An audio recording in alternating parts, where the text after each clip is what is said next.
સુરત જિલ્લામાં ગુનેગારો બેફામ બની રહ્યા છે તો એક બાદ એક ગંભીર પ્રકારના ગુનાઓ સામે આવી રહ્યા છે।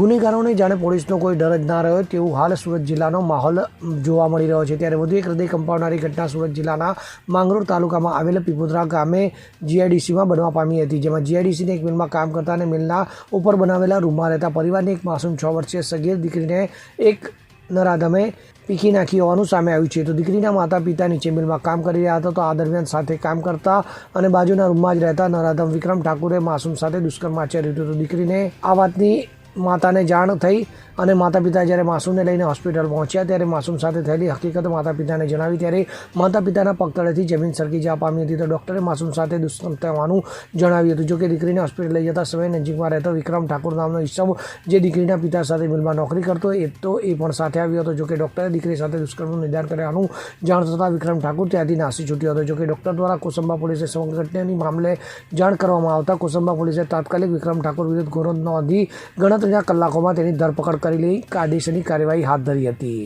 નરેશ સિમરણ સાથે CN24 ન્યૂઝ સુરત। હવે જુઓ દેશ દુનિયાની તમામ ખબરો તમારી આંગળીના ટેરવે। ઉઠાવો મોબાઈલ અને Google Play Store પરથી ડાઉનલોડ કરો અમારી CN24 ન્યૂઝ મોબાઈલ એપ।